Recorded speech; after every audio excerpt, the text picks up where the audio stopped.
This is just a spectacle, not trying to solve problems, but to feed grievances and keep Americans angry. He looks like an alien. He definitely seems to be living on another planet. That's the problem of kind of the modern era, is that we don't roll up our sleeves and look and trying to figure out how to solve these problems. 100%. 100%. That's another bipartisan idea that we could do here that would actually make things better.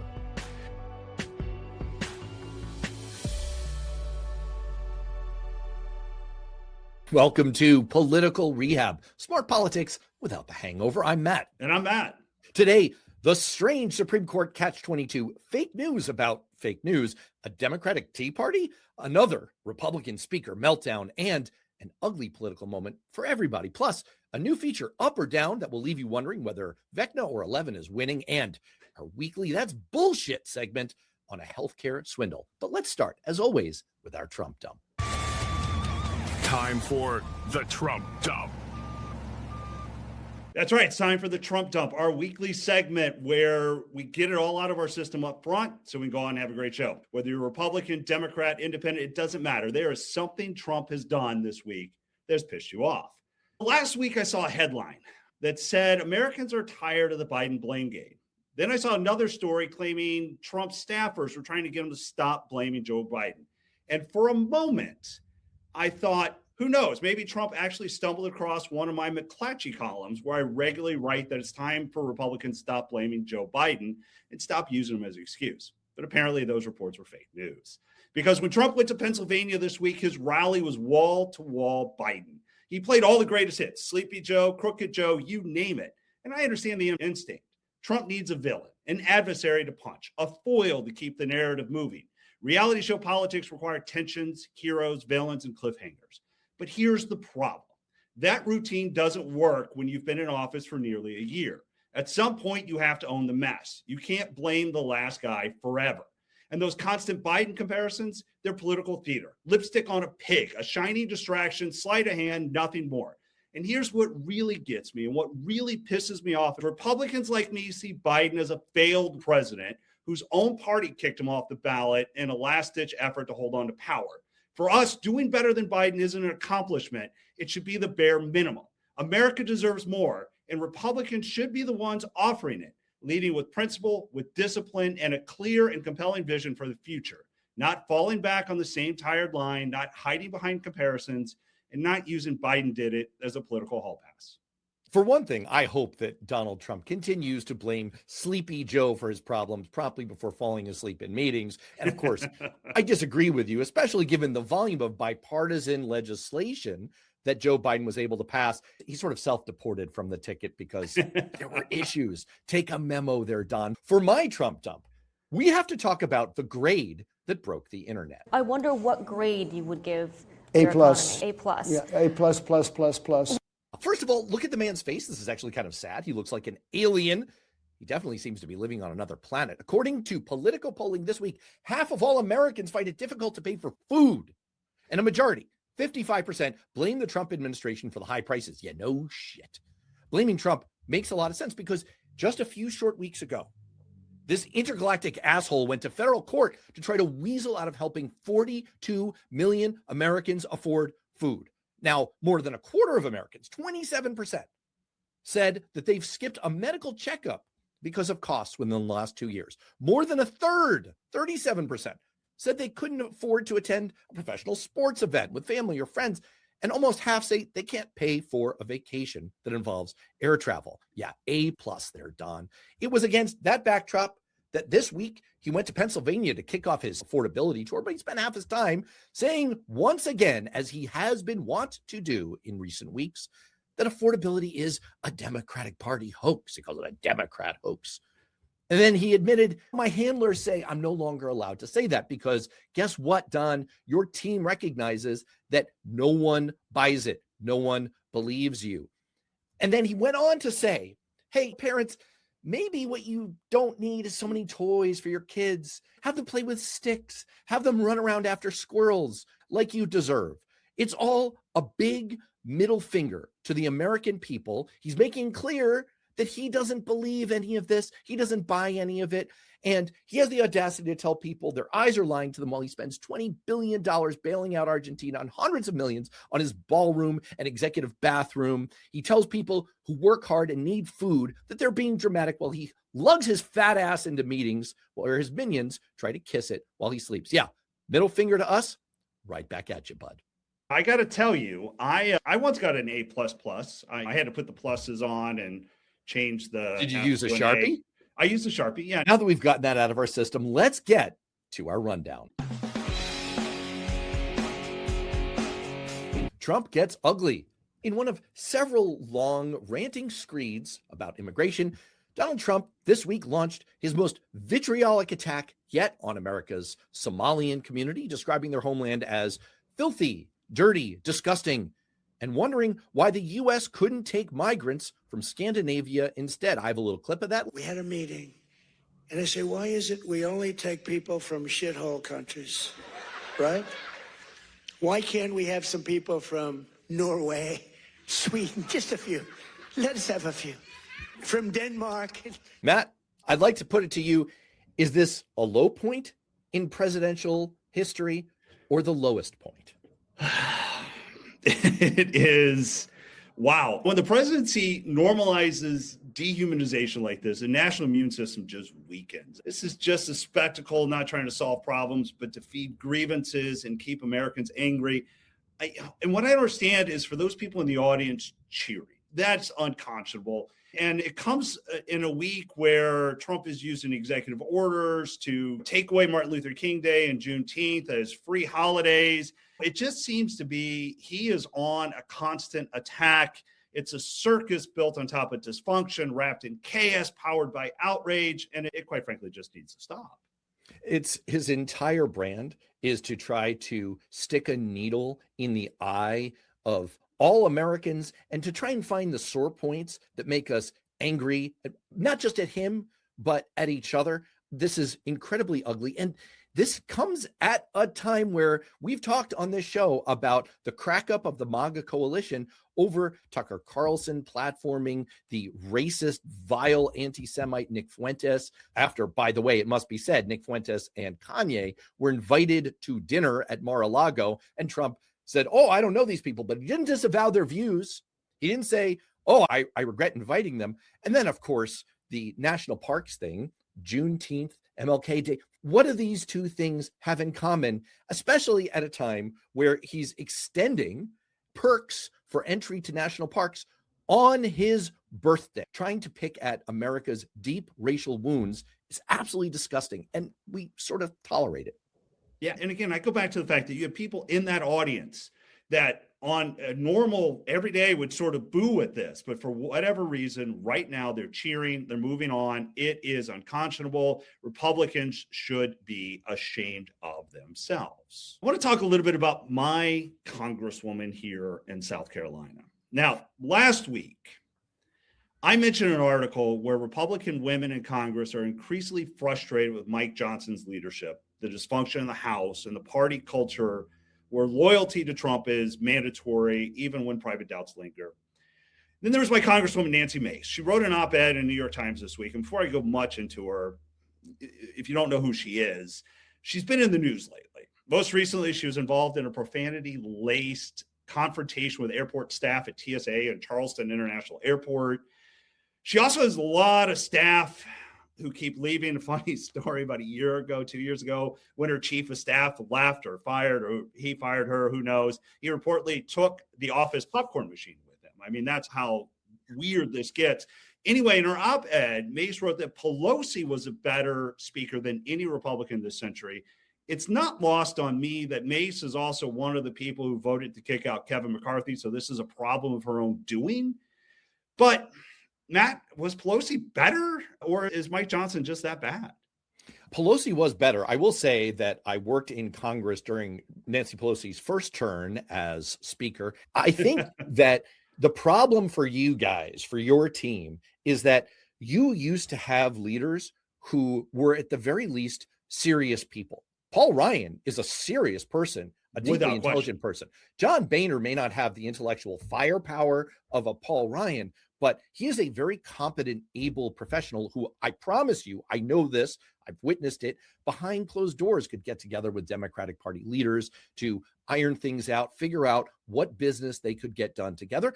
I'm not trying to Pollyanna this, but they were serious people with serious ideas. They have been replaced with fools and clowns and people who are just hanging on for dear life. Kevin McCarthy being Exhibit 1A, no internal compass. And then there's Mike Johnson, who literally was the legal counsel for a museum depicting human beings riding dinosaurs because he believes in a literal creation from the Bible. And the problem for your party is that the House is fundamentally ungovernable because you have people like Nancy Mace who are clowns themselves. Thoughts and prayers for you guys. I mean, I'm being a little tongue in cheek, but I kind of mean it seriously. This is bad. You need to have a functional party. And we do. And we've had this opportunity and we've completely blown it. Look, I think Pelosi, I disagree with her everything, but she ran the gavel. She was powerful. She got stuff done, something we're just not doing anymore. Let's look at the fake news about fake news. Beginning on December 5th, parts of the White House website began labeling certain news outlets, when you know what that means, as fake news, in what many see as an escalation of institutional hostility toward press freedom. I'm euphemizing there. This is an all-out attack on unbiased factual reporting in favor of OANN, what do you people call it? And other sycophantic kiss-up fake news organizations on the right, the ones that were brought into the Pentagon when they drummed all of the regular reporters out of the room. Matt, defend your boy. Look, the press needs to be held accountable. It is a two-way street. And as a Republican, it feels like often there's a lot of bias against us. But here's the thing. The White House's new fake news blacklist isn't criticism, it's state-sponsored intimidation. The First Amendment exists precisely to prevent government from punishing dissent and labeling disabled speech as subversive. Branding journalists and outlets as enemies or fake news is just a broader drift toward executive overreach. It's a MAGA McCarthyism, a witch hunt designed to silence dissent. So I can't really defend this because even though I want to punch at the press, and look, as a strategist, I do it all the time, the reality is we function better as a country when we hold our leaders accountable. We demanded it when Obama was in office. We were outraged when they wouldn't report on Biden. But now, for some reason, we just want to turn the other way. It's hypocritical at best. It's destructive, and we should do better. Agree with all of it. Only point I would add is that there is a myth of a liberal media bias that I have thoroughly debunked in great detail on worthknowing.substack.com. It was an intentional creation during the 1980s of right-wing activists to try to create a martyr complex. If you look at all of the metrics, all of the data, all of the numbers, and just use plain common sense, right-wing media that is essentially straight line, undiluted propaganda and panther piss, essentially, straight into the mainline veins of the American public, vastly dwarfs the size of mainstream media or liberal media, if you will. And so in terms of its impact, its reach, its financial heft, and the eyeballs and earballs of Americans that it poisons, right-wing media is a far, far bigger problem than the remaining mainstream media outlets that at least make an attempt at factual basis and even-handed reporting. But other than that, I have no. Yeah, but I think without question, there are media outlets that do bias against Republicans. More importantly, they just make a good villain, and we need a good villain. And that's what we get with the press more than anything else. They do try to be fair. They're just not always there. Let's move on to something that kind of warms my. Democrats seem to have a little bit of drama. According to Axios, what's happening in Texas, the party is now dealing with a full-blown Tea Party-style revolt from its progressive base. Activists are mounting primary challenges, accusing establishment Democrats of being too centrist. I love that. Too soft, too cautious. And Chuck Schumer is already warning its members to brace for ugly primaries. Now, look, going back to the last one, we see all kinds of stories about Republicans in disarray. We see about Republicans in crisis. It was nice to see this one in the stack about Democrats facing their own Tea Party revolt. I sort of feel like it's true. I mean, there's some real problems with your leadership, but Matt, what do you say? I'd say this is a apples and orangutans comparison here. The Tea Party was an astroturf. That means fake grassroots. See why the phrase is so clever? So clever. It was an astroturf campaign that was funded by a network of right-wing billionaires and advocacy groups funneled through Dick Armey. Can't make this stuff up. The former House Majority Leader, Dick Armey, because if you're going to have a Tea Party, you need a Dick Armey. And apparently there's an attempt now by the media that you just finished excoriating to get some drama going and invigorate those eyeballs and earballs by saying, is this a Tea Party revolt on the left? No, this is garden variety. We've seen it for decades and decades. There's a little bit of a split in our Big Tent Democratic Party between, we call them progressives these days, but farther left-leaning voters and more centrist, moderate Democrats. It used to be that the more centrist, moderate Democrats were the vast majority. The left has been in the ascendancy. This is another iteration of that. But is this a widespread or coordinated revolt? Not at all. See, I don't know. See, I think you have more problems than you think. I mean, if we're being honest, the Democrats, especially your leadership, are kind of weak, uninspired, leaderless, flatlining in an environment driven by personality and spectacle. Look at Hakeem Jeffries, look at Chuck Schumer. They're just uninspiring. You got socialists winning elections across the way. Look, I still think Republicans are getting their butt kicked this year, but my hope, my only hope might be if you guys can nominate some weird far left radical members, maybe we have a chance to pick up some seats. That's the story here, is that Democrats are really trying to snatch defeat from the jaws of victory by nominating someone who probably is going to be a lot weaker in this race. And when Republicans have massive problems on their side that has them nervous, this is kind of a go-to circular firing squad move from the party I love. Yes, it is. I would like to finish up our rundown with a look at the showdown in the Supreme Court this week over whether the president can fire independent agency officials at will. The case involves the firing of the long-serving Federal Trade Commission Commissioner Rebecca Kelly Slaughter. Wonderful graphic name there. And it looks from the signaling, from the live comments from the justices, that this is likely to happen, although they do seem to have some concerns about giving untrammeled authority to any president, especially this president, to fire leaders of, say, the Federal Reserve. Matt, what was your reaction to this? Look, I fundamentally think that a president should be able to fire people within the executive branch. I just think it's grown too big, too corrupt, too controlled by special interests. I do think it should happen.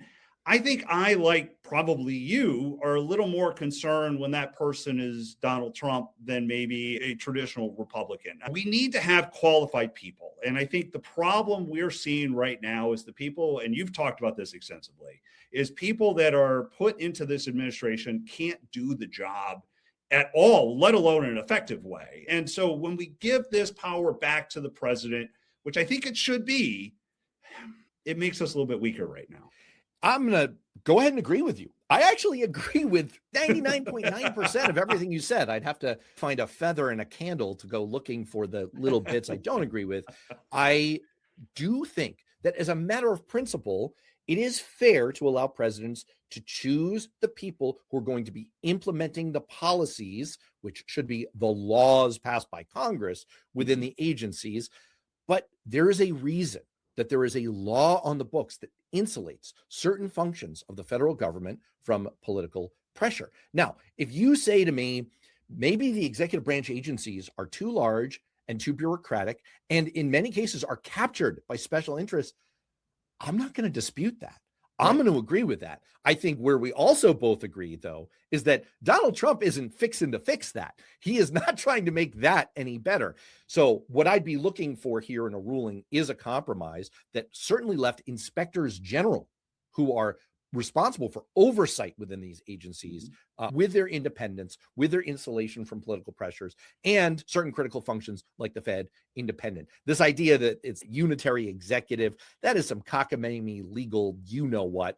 I think this sets up a trap because, as you said, if the Supreme Court rules this way and Donald Trump puts his hacks in place, it's going to just mess up his own administration even more. So I don't know. That's a problem Republicans are facing, is we're spending too much time. So we're saying, oh, let Trump do this, let Trump do this. It sets dangerous precedents for the future. And so we got to get a curb on executive authority right now we are starting a new segment this week called Up or Down, where we're just going to quickly run through some topics and give our first impressions up or down. This is Up and Down, your political pulse check. Who crushed it? Who face planted and who needs a trip to political rehab? The White House released a new national security strategy, an America First strategy. It also redefines our alliances with Europe. Trump called many European nations decaying, labeling the leaders weak, and severely criticized their immigration and trade policies. So, Matt, Europe, up or down? Europe is a definite down. Europe is on the downswing after 8 decades of a rock solid alliance. Our relationships in Europe are in free fall. Trump is calling its culture decaying, its leaders weak, and official U.S. foreign policy now supports right-wing parties, often nationalistic parties in Europe that are highly destabilizing and frequently funded by Russia. Europe, big down. Yeah, look, I'm down too. Walking away from Europe isn't America's first. It's surrendering the battlefield to Russia and China without a fight. If we stop championing freedom abroad, we stop being America.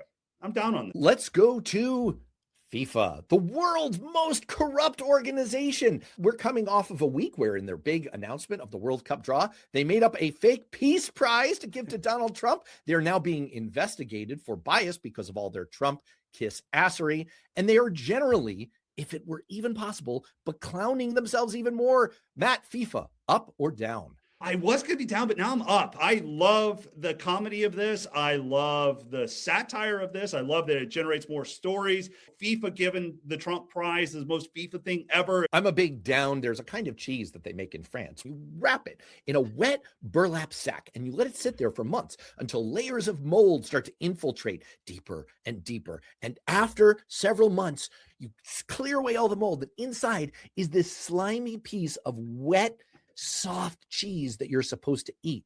That is what we are generating as FIFA gets moldier and moldier. They're a big down. Netflix announced a deal to acquire Warner Brothers Discovery Studios in a streaming business. A few days later, Paramount Sundance launched a hostile all-cash bid. The bidding war immediately triggered concerns, media industry stakeholders, unions, antitrust regulators. Matt, up or down on this merger? It's a down. This is going to be bad for consumers and viewers. If Netflix wins, we know that their business model is to produce high profit slop that gives shareholder value, but not the rest of us as consumers entertainment value. Down. Yeah, I'm down too. Look, my Netflix subscriptions already cost way too much. My Paramount subscription costs way too much. What I'm learning now is I have way too many streaming subscriptions, but I do think competition makes prices better. This consolidation, it's just going to drive up prices already. Affordability, I know may be a con job, but I'm actually feeling the pinch and I'm down.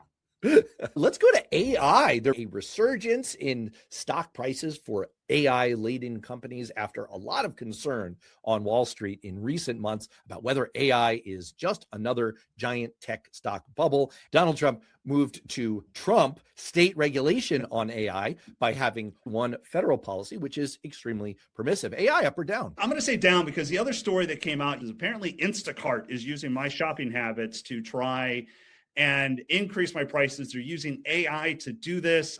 I hate a one-size-fits-all approach to everything. I'm down on all this. Dude, the pandemic's over. You're still Instacarting? I'm lazy. I don't like to go to the store. All right. You know what? Most Americans are lazy. That's why I'm going to say AI is up. People love all the AI slop that can be generated in terms of visual images, videos, and answers and talking points and things that seem like they're doing our work for us, even when they're really not. This is going to be a boon to their business model.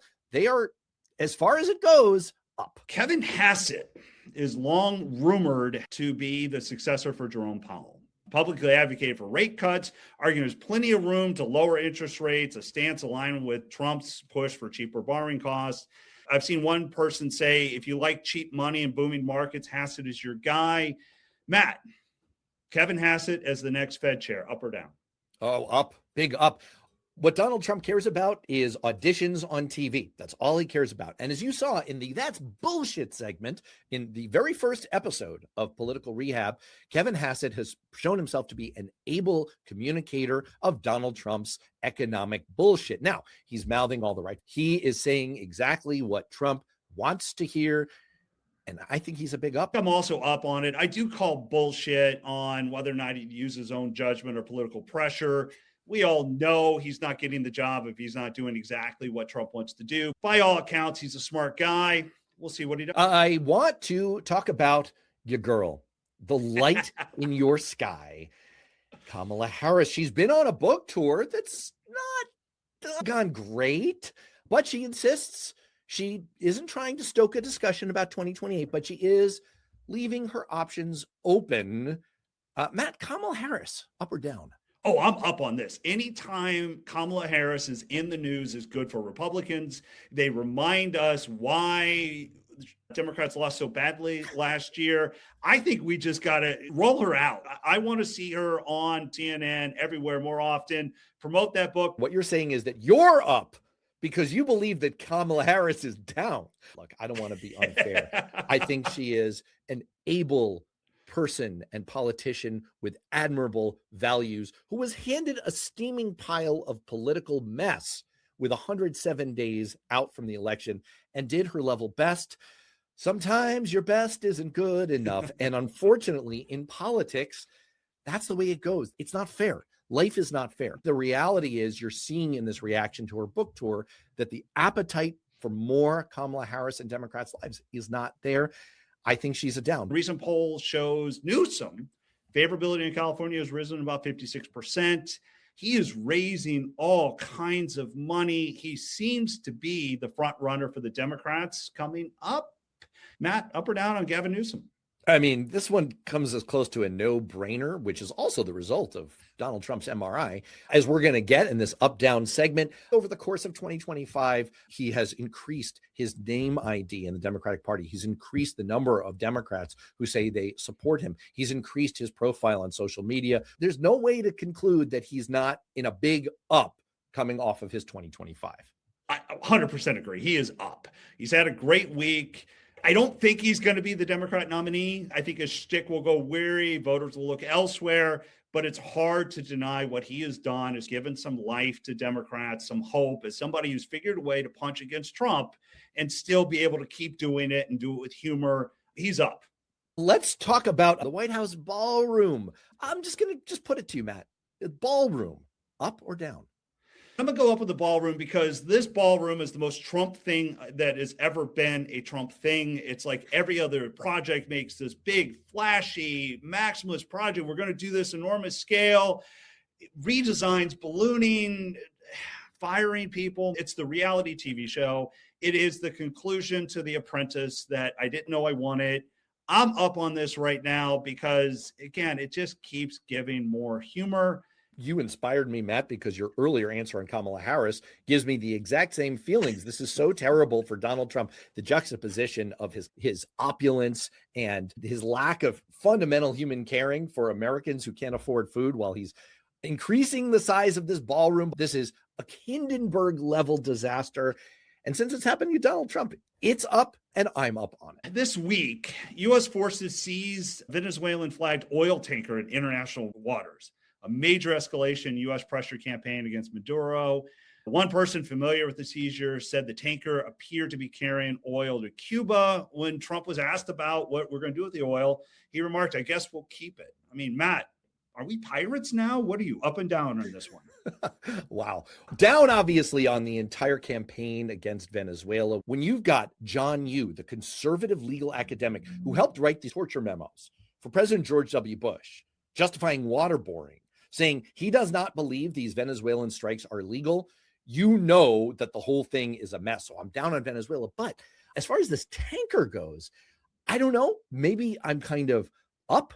I think this tanker is going to be a flashpoint, which is going to continue to drag Trump down. I think everybody wants to be a pirate. So I'm kind of up on this one. At least now we know why we're doing things. It is not drugs. It is not protecting democracy.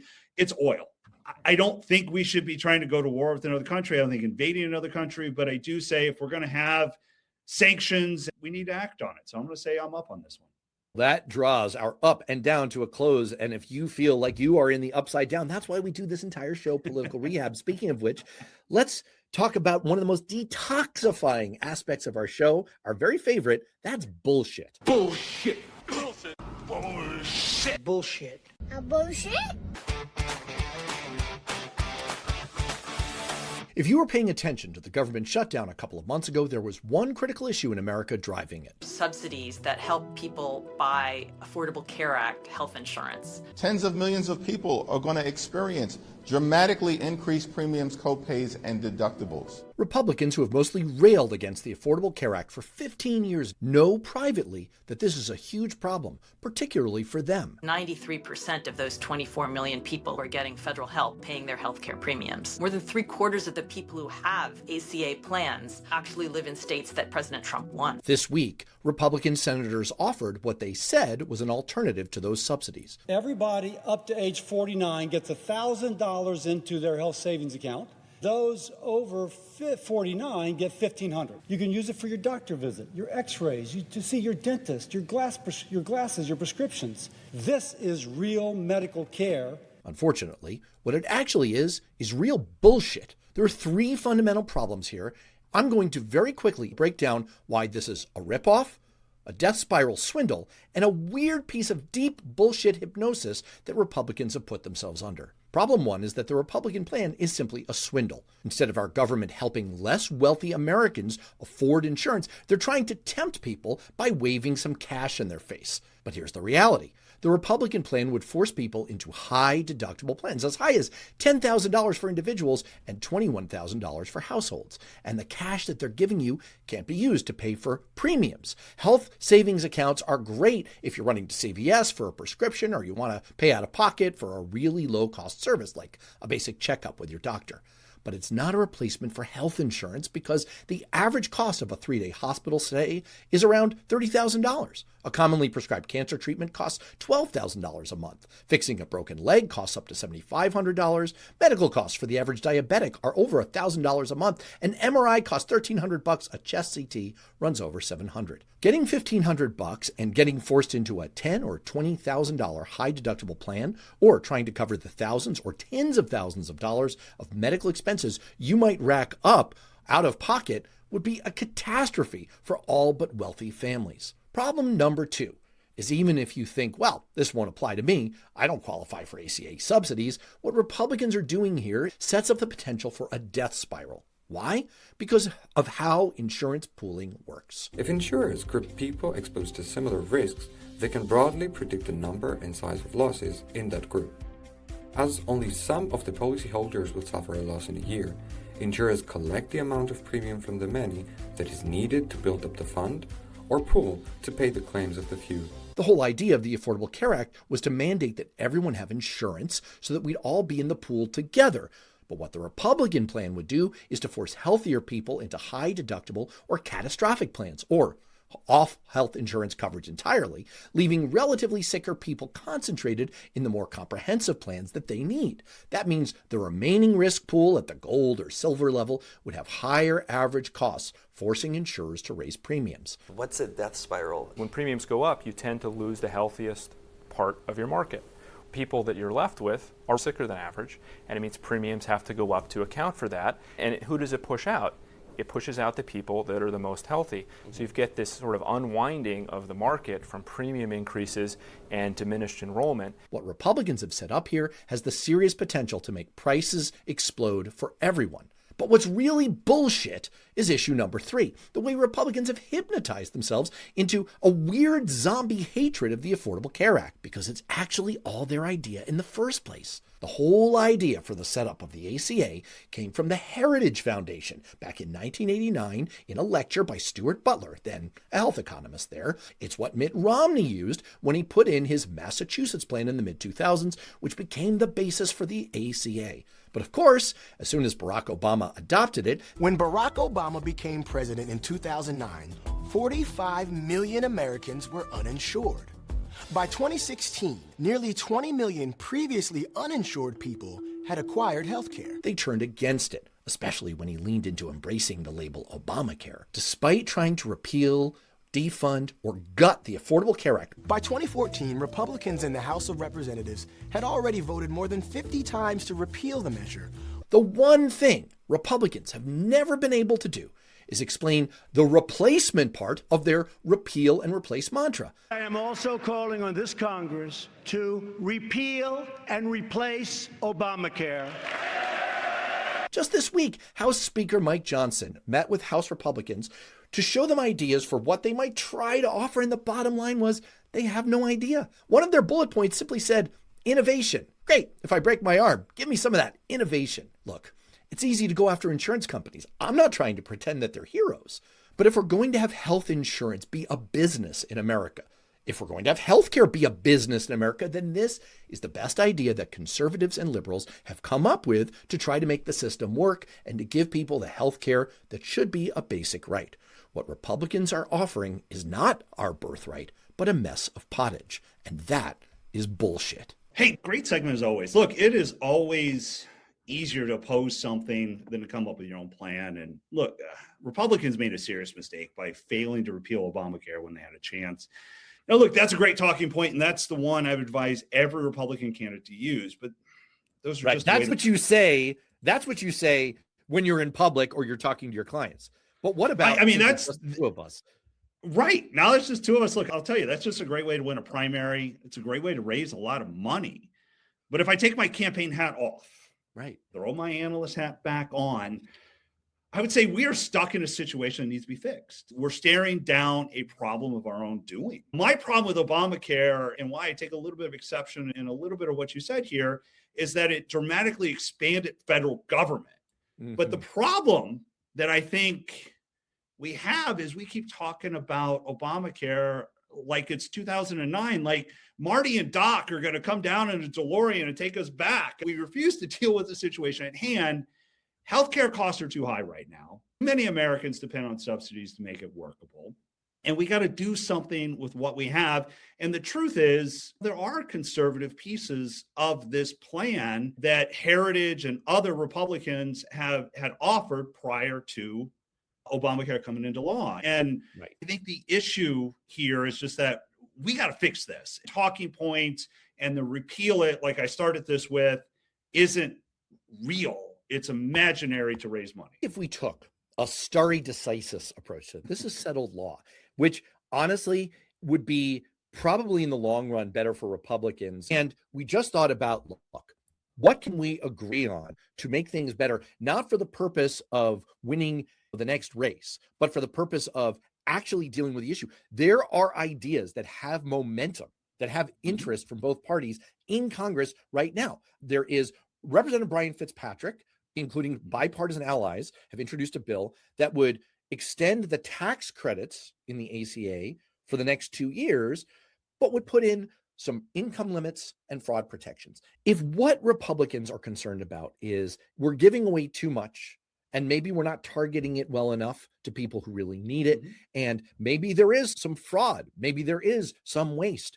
Okay, that's a problem that we could solve.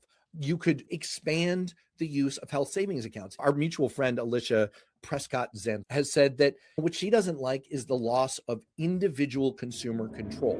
Now, that's part and parcel of the individual mandate. It's something that makes the whole system go. But that doesn't mean we couldn't expand the use of health savings accounts in a way that would make it work, not just for the wealthier people who tend to take advantage of them, but for less wealthy people. That's another bipartisan idea that we could do here that would actually make things better. And I think you're hitting on the key piece here. And the problem with healthcare and the problem with Obamacare is that it feels, at least for right now, Republicans have stopped trying to solve this problem. There are some, and you mentioned a couple here, but we're more interested in playing the political blame game and hoping that it doesn't blow up. It's a classic Trump tactic right now. But if we just say it loud enough and long enough, maybe we can get somebody else to just be so confused and think that it's another problem. But the reality is, if we don't solve this problem, millions of Americans suffer. From a pure electoral standpoint, you're not going to win elections like that. And we don't want anybody to suffer. Republicans are not looking to have Americans lose their health care. We're just trying to find ways to make it cheaper. Where the rubber meets the road is that we refuse to act on it because it's politically more advantageous. And when I say that, I mean money. We can raise a ton of money by bashing Obamacare. And that's sort of, I think, the problem within our system. I think that's the problem of kind of the modern era, is that we don't roll up our sleeves and look and trying to figure out how to solve these problems. 100%. 100%. We should, as Republicans, and this was a doctrine for such a long time, is we push the most conservative agenda we can get through. The reason Reagan was so successful is not that Tip O'Neill agreed with him. It was that he could sit there, have these conversations, they could battle, and he could push conservative legislations through that both sides could agree to. And we're just not doing it right now. I completely agree. One of the things that Republicans are interested in is more price transparency and other mechanisms that can help bend the cost curve, lower costs. And believe it or not, RFK Jr., I wrote about this. Search for it on worthknowing.substack.com. I wrote about this. I gave credit to RFK Jr. for an actually good, productive idea that can bend the long-term cost curve. There's bipartisan interest in that. So there are things that we can do. It just involves a decision to actually do them and not just follow kind of the Trump line of, this is great for fundraising and our next 30-second campaign ad. And on that hopeful note, let's get to our dose of hope.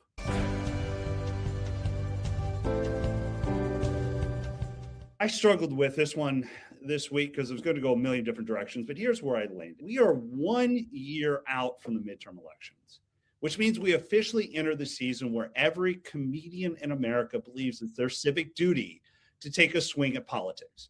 Now, most of the time, it's the same tired routine. As a Republican, I'm used to sitting through monologues that feel less like comedy and more like extended group therapy sessions for Democrats. And look, I'm no fan of Donald Trump. I've said that plenty of times. But here's the difference between political humor and a relentless, joyless Trump bashing that passes for entertainment these days. At some point, the punchline stops being funny and starts feeling like background noise. And the worst offender is usually Saturday Night Live. Too often, their sketches read like they were written by a writer's room trying to impress itself, not an actual audience. It's predictable, partisan, and frankly, lazy. Last Saturday was different. For once, SNL delivered something I thought clever and genuinely funny in a Pentagon press conference cold open where Colin Jost played an over-the-top, hyper-macho Hegseth defending controversial military strikes, complete with energy drink swagger and absurd bravado. And they didn't just poke fun at himself. They crafted a real bit. The sketch even wove in an exaggerated sleeping Trump, a physical gag that worked better than most of the usual monologue riffs. It felt like the writers were trying to be generally funny instead of just scoring points. It's my dose of hope because politics is filled with humor. Politicians do dumb things. Politicians say dumb things. And it's our responsibility as Americans to laugh when they do it. So whether you're a Republican, Democrat, or independent, nobody in public life is above a good joke, and the country is healthier when we remember that. That's my dose of hope. Major golf clap to SNL and major golf clap to you. That Colin Jost skit was really next level. I urge people to go out and see it. It's a keeper. It was so great. My dose of hope here is also a little bit sports related. Speaking of golf clap, the U.S. men's national soccer team, the USMNT, is off to the World Cup. The World Cup final technically is going to be on U.S. soil again. The first time since the sublime 1994 World Cup that birthed an enthusiastic outburst of fandom for soccer in the United States of America. And the U.S. is currently ranked number 14 in the world in FIFA's corrupt, but probably somewhat accurate men's world rankings. Last week, we were placed into a draw for the upcoming World Cup with Paraguay, Australia, and a team to be named later. While I note that we have beaten both Paraguay and Australia in recent friendly match play. These are highly ranked, strong world powerhouses, and we just kicked their asses. Now, some naysayers will say, oh, these are friendly matches. They didn't have their full strength team. We had not our A team, not even really our B team. We brought our B- C+ team, and we still trucked these guys. We have the best generation of players that we've ever seen in this country. Christian Pulisic, one of the top players in Europe right now. Weston McKennie, Gio Reyna, Tyler Adams, Jedi Robinson. He actually prefers to go by Jedi than his given name, Anthony. We have a delightful cast of characters. And the best part is this team They look like America. They are e pluribus unum. Forebears come from around the world. They're tough. They're proud. They're wonderful Americans, many of whom had a choice to play for their ancestral countries, but chose America because of their love for this country. And we can feel it right back to echo one of the most iconic calls in U.S. soccer history. Go, go, USA. And that's what I say to all of us. We can start to get excited. We can dream. We can think big as we enter this summer. Go, go, USA. USA, USA, USA. And on that patriotic note, for Matt, I'm Matt. We hope you've been rehabbed. We'll see you next week.